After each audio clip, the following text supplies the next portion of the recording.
Hello guys! Welcome back to my channel. So for today's video is gagawa ako ng instant pampuputi hacks perfect for this summer.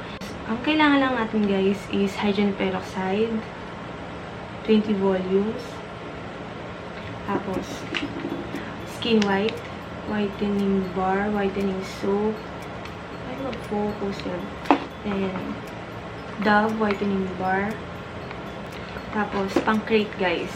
Ito yung pang-crate namin. Meron na siyang kasamang plastic container sa ilalim. Tapos, yan. Tapos, plastic container and plastic spoon. So, first guys, is gagawin ko is, syempre bubuksan ko yung mga sabon, diba? Buksan ko muna yung mga sabon. Saan natin siya dito. Unahin ko muna itong skin white, guys. Itong skin white. Ito yung tsura niya. Ipa-patch test ko lang naman to guys, kasi may mga nabasa akong study na hindi okay yung hydrogen peroxide na gamitin sa balat, na pang buong balat. Especially sa mukha, hindi siya safe. Ito guys. So, i-tape ko lang muna siya.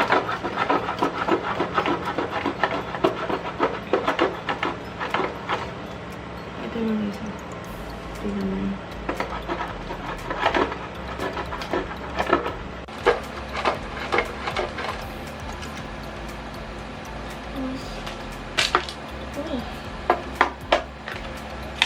Sunod naman guys is itong Dove. Ito lang guys yung kinrate ko guys. Ito lang yung amount ng kinrate ko. Kasi, ito lang yung amount ng mga sabon na nilagay ko guys. Kasi, kapag sobrang dami, baka masayang yung sabon. Tatry ko lang naman siya, ipapatch test ko lang kung effective ba talaga itong instant pampaputi na agua oxinada.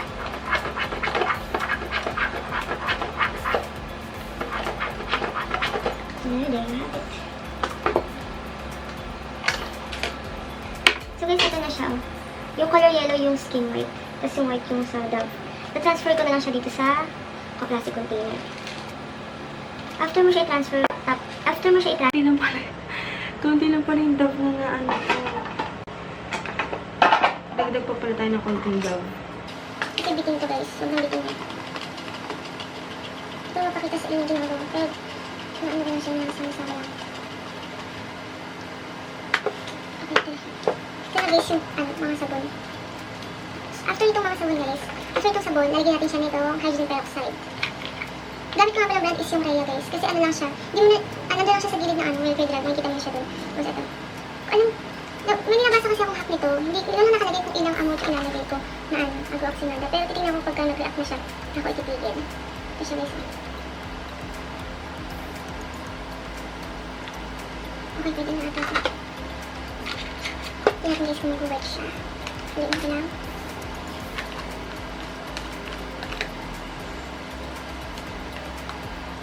Hindi ko alam kung madilaw ba talaga itong skin white. Madilaw ba talaga siya? Thank you ko lang siguro ito. Guys, medyo mamilag na siya.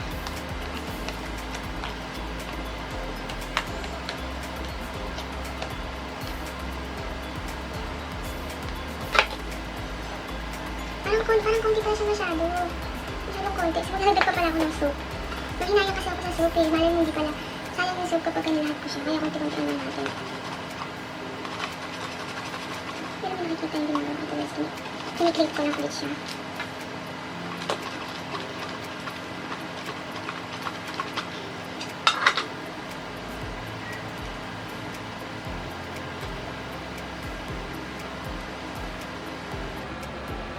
Ito guys, nagdagdag ulit ako ng konti.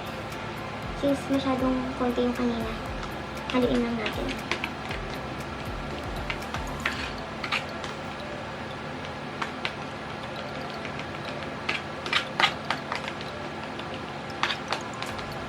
Okay na siguro ito.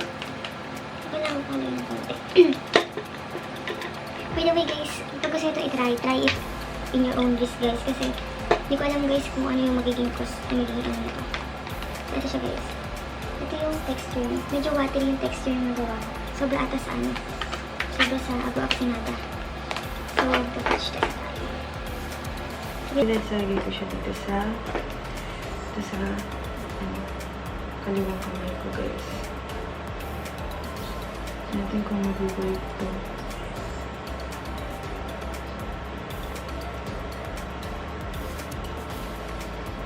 Ayan.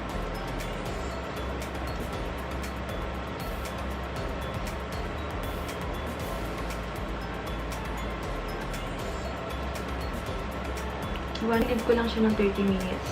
Ito, tinitimer natin. 30 minutes ko siyang ililive sa balat ko. Tingnan natin kung effective siya. For 30 minutes. Lalagyan ko lang siya konti.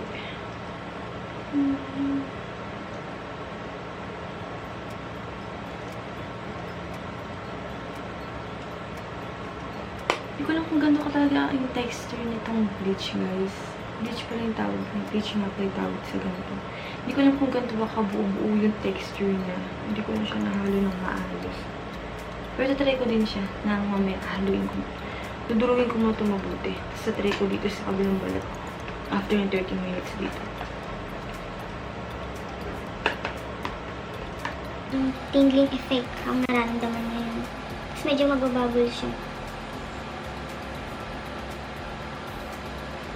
Bango naman siya, mabango. Bango. Patay natin siya 30 minutes. So habang naghihintay ako, yung mga natira, dudurugin ko ulit.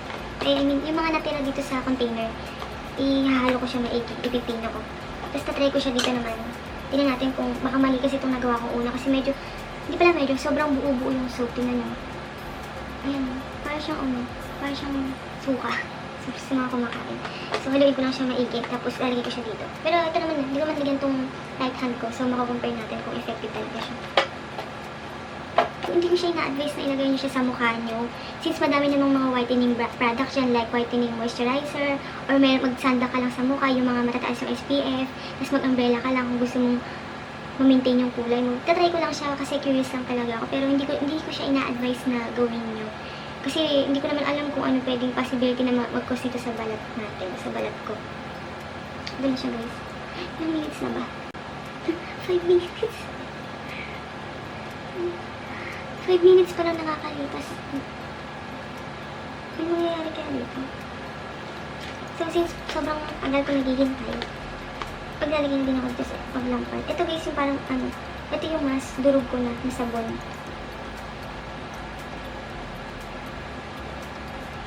Ito guys, ito yung first try, ito yung second try. Ito guys, mas pino na to. Mas pino na to na sabon. Ayan. Diba? Ayan. Mas pino na to.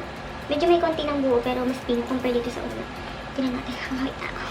Matagal na itong mga bleaching na to. Victorian era pa nga lang ata eh. Kaso nga sa Victorian era, may mga kasama na sila, may kasama ng mercury, yung papaputi ng mga tao before.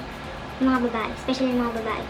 May kasama mercury yung pinapapaputi nila. Kaya umiiksi yung mga buhay dati nila. Kasi yung mercury naman kasi hindi talaga siya safe. Nakakamatay talaga yun. Yung mga nasa thermometer before, yung mga nasa gitna, yun yung mga mercury. Pero ngayon ata may mga bago na kasing bagong mga teki na thermometer. Tapos parang ginawa ata to before ng lola ko. Kunyanto lang ng isa ko pang lola. Na ang ginagawa naman niya, may halong mga kalamansi. Tapos, ano ba yun? Kalamansi, perla, tapos gatas. Ang sabi nga lang ng isang lola, unpleasant yung amoy nung pang bleach ng lola ko before. Ayun. Okay. Excited na akong hugasan siya. Ito siya guys. Ito yung aking original skin tone. Pero ito lang kasi yung pinamaitim na part sa katawan ko. Itong arms ko. Ito yung maitim na part. Pero the rest kasi pantay siya na hindi naman siya yung sobrang puti, hindi naman siya sobrang itim, hindi rin siya kayamagi. Parang medyo taas ng konti sa kayamagi, yung kulay ko talaga. Especially dito sa part ng katawan ko. Ito lang talaga yung lagi maitim kasi ito exposed. Kasi hindi kasi ako palapalong. Ayun. For ano na lang, kung gusto nyo talaga magpaputi, mag-SPF na lang kayo. Tapos, moisturize your skin. And ano pa ba? Mag-umbrella. Yung araw natin, lalo na kayo sa Pilipinas, grabe. Parang galit na galit yung araw, no? Yung araw, yung parang kapag ka humangin, mahangin siya, masarap kasi mahangin. Kaso nga lang, yung hangin niya, parang may kasama pa siyang galit kasi may araw. Ano yun? Kasi ko lang bangs. Nakakapangsisi talaga itong bangs na to. 30 minutes pa ako maghihintay dito sa beach na to. Nakakapangsisi, kinapit ko yung bangs ko. Ayun guys, kung gusto nyo manood ng mga makeup, ay ng mga tutorial, ano din, tawag nito, mag-iingat din kayo. Yung mag-ingat, parang i-share nyo talaga, mag-double research din kayo, ganyan. Pero yung case nga sa bangs ko, nakalimutan ko kulot nga pala ako, tapos nagupit ako ng gano'n. Ginaya ko kasi sa Korean guys, yung iti-twist na ganun. Iti-twist siya na ganun, tapos gugupitin. Tapos, pinansya ko pa yun, pero tumataas talaga siya. Alam mo, nito na. Ano sa mga ito? Okay, medyo mahapdi ito guys. Medyo mahapdi dito compared dito. Siguro kasi ito, sobrang masabon, tapos dinurog ko na. Sige, 30 minutes to. Okay, 21 minutes pa lang. Ang nakakalipas guys, 21 minutes pa lang. Update guys, ito na itsura naman. Ito yung una. Ay, dry na siya. Wala nang bahid. Okay, parang may mga bubbles siya. Kanina guys, ito yung medyo ito yung may mga, oh my god. Ito yung may mga tingling effect. Ngayon naman, ito naman guys. Ito naman yung may tingling effect. So, we'll see. Tingnan mo, ito ba siya? Ito na siya. Ba't ba dito ako nalagay? Hirap pala siya ipakita. Ito guys. Ito na siya. Kasi yan, ito na siya. Ito yung may tingling effect ngayon. Kanina ito yung may tingling effect. Ngayon, ito naman yung meron. Update guys. 5 minutes na lang. Ito ba? 5 minutes na lang. Snap to. Pinaka-ina-advise ko talaga guys, gamitin nyo yung mga plastic spoon kapag gagamit kayo ng mga chemicals or magmimix kayo ng mga powder sa mga parang liquid na chemical ba mga tawag dito? Basta yung mga ganito guys. Gamitin yung mga plastic kahit dun pala sa Aztec, basta yung Aztec o Aztec healing clay mask. Mas maganda kung gagamitin nyo yung mga ganito plastic spoon. Basta any plastic, tapos sa plastic din siya. Kasi kapag metal guys, nag-iiba yung, parang nag-react yung chemicals dun sa metal. So, advisable talaga na share lang guys. So, guys, effective nga siya. Tignan nyo. Kita ba sa camera? Mukha ko pala yun. Effective siya. I mean, tingnan nyo. This effective nga. I mean, mali ang ginawa ko. Effective siya. Kaso ang problema, parang ko nilagyan ng swimsuit yung kamay ko kasi parang bilog dito. Pero, nakikita nyo ba yung mark? Tingnan nyo yung mark, guys. Tingnan nyo yung mark. Ayan, no. Tignan, lalo na, eto guys, mas effective guys yung medyo buo-buo yung sabon compared sa una kong ginawa. Focus. Ang mga gusto, pero nga lang try nyo na lang siya at your own risk guys. Pero ang weird lang kasi hindi siya masyadong mahata sa camera ko.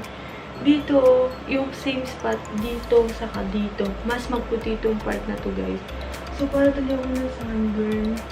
Hindi naman siya yung parang hindi yung parang yung kulay niya guys, hindi yung parang tulad ng mga tulad ng parang mapapagbigla ka talaga, pero may changes talaga, naglight talaga siya. Nung hinuhugasan ko pa lang kanina, nung nasa banyo, mas kita ata siya pag sa CR nung hinuhugasan ko pa lang siya guys, nagulat na agad ako, ang puti ng part na to. Kasi nag-swimming kami, tapos hindi ako madalas gumagamit ng mga payong. Dito. Ito guys, hindi ito masyadong Ayun na. Basta ito yung braso ko guys. Ano ito nakita yung difference? Ayun. Kita ba? Mas dark to guys. Ito yung difference. Basta, I think dito siya mapapansin guys. Ito guys yung mapapansin nyo. Ito, ayan. Tatago lang ako. Kasi nalidetect ako ng camera ko. Huwag mo na kayo detect, friend. Ito, i-detect mo yung kamay ko. Ayan, guys, parang alam mo yung, parang kang pinisil dito sa part, pinisil tong part na to. Ito yung namuti. Ito yung parang ma-reddish. Ayan siya, guys. Kung napapansin nyo, may trace dito, saka dito. Kasi dito ko siya nilagay kanina. Effective. Kaso nga dapat pala buong ganito nilagyan ko para halatang halata. Pero, nakikita niyo talaga yung trace guys. Halatang halata. Ayan. Grabe. Tapos dito pa ako naglagay kanina. Tignan mo, may bakante dito. Baka ito guys. Baka itong mga natira. Ilalagay ko siya dito. Guys, kita siya. Tingnan niyo. Kita niyo ba siya? Itong part na to, itong white na part, guys. Andito siya. Ito nga lang, guys, kung gusto nyo to i-try, try it on your own risk, guys. Kasi, madaming risk. Siyempre, alam natin chemicals to for, sugat, for open wounds. For cleansing wounds, guys. Kaya, kung gusto nyo to i-try, konti-kontian nyo lang, guys. O kaya, mag-patch test kayo kasi, baka may allergy kayo sa ganito, ganyan, sa ganito, or sa ibang ingredients ng mga sabon na gagamitin. Mag-patch test kayo, kahit yung maliit lang. Sa Siko, dito kayo mag-patch test sa Siko. For 48 hours, para makita nyo kung allergic kayo doon sa mga products. So, that's it for today. So, thanks for watching.